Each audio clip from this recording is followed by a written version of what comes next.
Knowledge, ज्ञान, समझना, सुनने की जो शक्ति होती है इंसान में, 1,500 से ज़्यादा चीज़ों को कम व बेश, कम व ज़्यादा वो सुन सकता है। कम से कम देखना, 10,000 कलर्स को ये आंखें पहचानती हैं।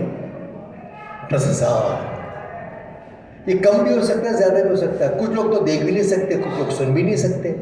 इसका मतलब वो अल्लाह, वो ईश्वर अपने बंदों के साथ नाइंसाफ़ी करता है क्या? नहीं। जिसको कुछ कम देता है तो बदले में बहुत कुछ देता है। तो मैं अभी पूरा इंडिया घूमता हूँ। भोपाल में मैंने एक तकरीबन 40 बच्चे थे जो 10th क्लास में थे। उनके साथ मैंने, जो देख नहीं सकते थे, अंधे थे, उनके साथ मैंने काम 3 घंटे तक। मेरे पास सवाल ये था कि मैं उनसे क्या बात करूँगा भाई, ये कैसे इन्वॉल्व हो जाएंगे। लेकिन मुझे ऐसा नहीं लगा कि मैं उन लोगों के साथ बात कर रहा हूँ जो देख नहीं सकते। उनके पास कुदरत ने मन की आंखें देखी हैं, दी हैं। वो किसी से कमतर नहीं होते।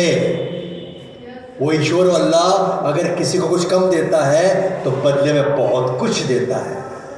उनमें सुनने की ताकत हमसे ज़्यादा होती है, महसूस करने की ताकत, छू कर महसूस करने की आदत, मन की आंखों से वो दुनिया को देखते हैं। इसीलिए कभी भी जो नाबीना होता है, अंधा होता है, कई जो गैरतमंद होते हैं, उनको गुस्सा आता है अगर किसी ने उन पर रहम किया तो।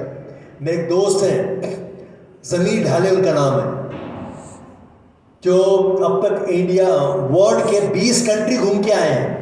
मेरे यूट्यूब चैनल पर एक डॉक्यूमेंट्री मिलेगी ज़मीर ढाले के नाम से, सईद अहमद मोटिवेशनल स्पीकर, आप क्लिक करेंगे तो उस चैनल पे मिलेगा। तो उनसे मेरी मुलाकात हुई, उसमें मैंने एक डॉक्यूमेंट्री बनाई। तो शूटिंग करते वक्त एक आँख वाले को, एक सुनने वाले को, एक देखने वाले को बहुत समझाने की ज़रूरत पड़ती है। लेकिन ये ज़मीर ढाले ना देख सकता है, ना सुन सकता है, ना बोल सकता है। वर्ल्ड के 20 कंट्री घूम चुका है। 2005 में मनमोहन सिंह के साथ उन्होंने जेनेवा की कॉन्फ्रेंस अटेंड की थी।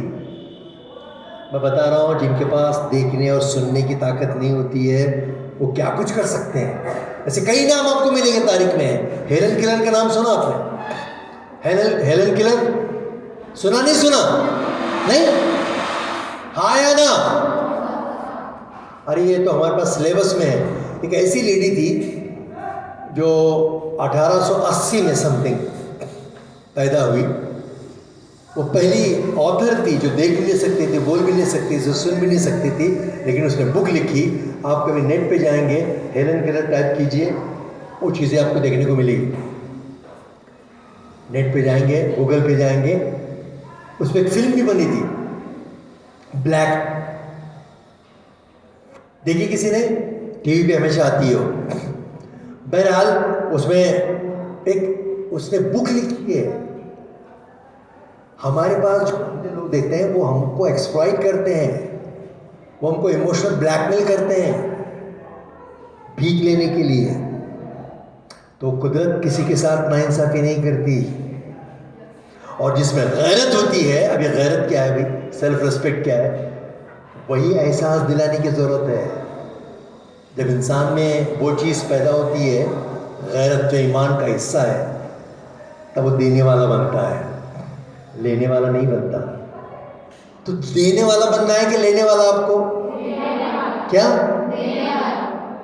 चलो क्या देंगे ये मालूम है? क्या देंगे?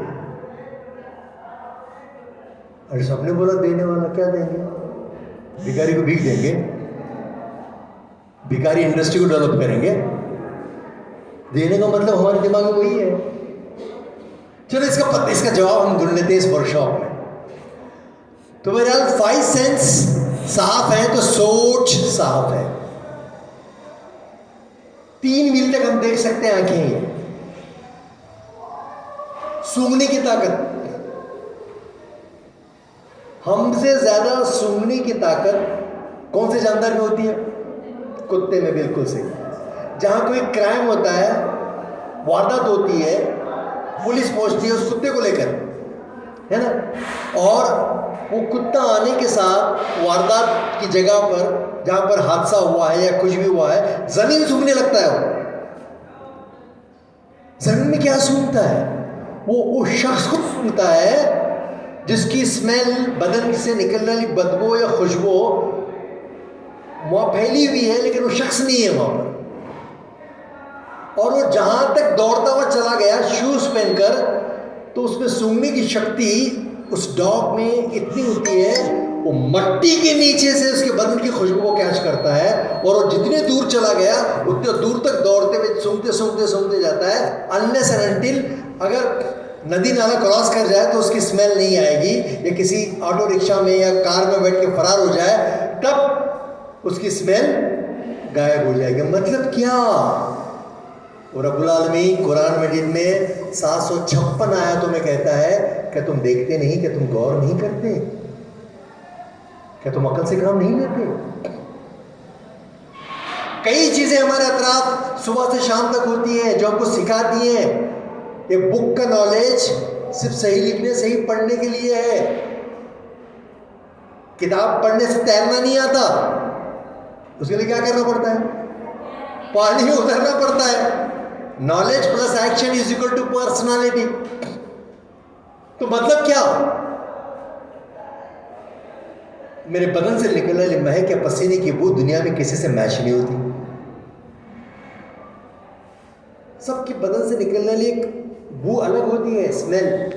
वो अभी फिलहाल या इतने लोग बैठे हैं किसकी बू नहीं आ रही समझ में, लेकिन स्पेशली कब आती है? जब आप बहुत साफ सुथरे हैं तो एक महक आती है, या साबुन की बू आती है, या सेंट लगाए उसकी बू आती है, या बहुत पसीने में शराबू है तो पसीने की बदबू आती है। शूज़ निकालने के बाद सॉक्स से जो आती है, दिन भर शूज़ पहन के घूमते हैं आप, है ना, उसकी बू भी किसी से मैच नहीं होती। हर चीज अलग है। यानी खुदा की कुदरत में बता रहा हूं, जानने के लिए, खुद को जानने के लिए। Who I am, what I am, मतलब मेरे हाथ की लकीरें दुनिया में किसी से मैच नहीं होती। साउंड, आवाज, मेरी आवाज दुनिया में किसी इंसान की आवाज से मेल नहीं खाती। इंसान मिमिक्री कर सकता है, कॉमेडी कर सकता है, हूबहू नकल कर सकता है, लेकिन उसकी ओरिजिनल आवाज दुनिया में किसी से मेल नहीं खाती। मतलब दुनिया जब से बनी है तब से लेकर जब तक दुनिया रहेगी तब तक, मतलब सबकी क्वालिटीज़, सलाहियतें, गुण, स्टाइल सब कुछ अलग। मतलब क्या? इवन चलना था अलग। या कई अपनी बच्चियां ऐसी जो मुकम्मल बुरके में होती हैं, उनको बाहर का आदमी पहचान नहीं सकता, लेकिन जब कभी वो किसी पर्सनल काम के लिए मोहल्ले से बाहर जाती हैं, मार्केट जाती हैं, आने लगती हैं, तो फैमिली मेम्बर देखने के साथ बोलता है, भाई तुम उधर कहाँ जा रही थी, हमने तुमको देखा। हालांकि बाकी लोग पहचान नहीं सकते। वो कैसे पहचाना? चलने पर से। चलना भी सबका अलग, हर अदा सबकी अलग, मिजाज अलग। ये चीज़ क्या बताती है आपको? यही सबसे बड़ा नॉलेज है। शुरुआत यहाँ से होती है, मतलब मैं सबसे अलग, मैं सबसे जुदा। मतलब जब से दुनिया बनी तब से लेकर अब तक, और जब तक रहेगी तब तक दुनिया में अनगिनत लोग आते जाते रहेंगे, पैदा होते रहेंगे, मरते रहेंगे, पैदा होते रहेंगे, मरते रहेंगे, पैदा होते रहेंगे, मरते रहेंगे। उन सब में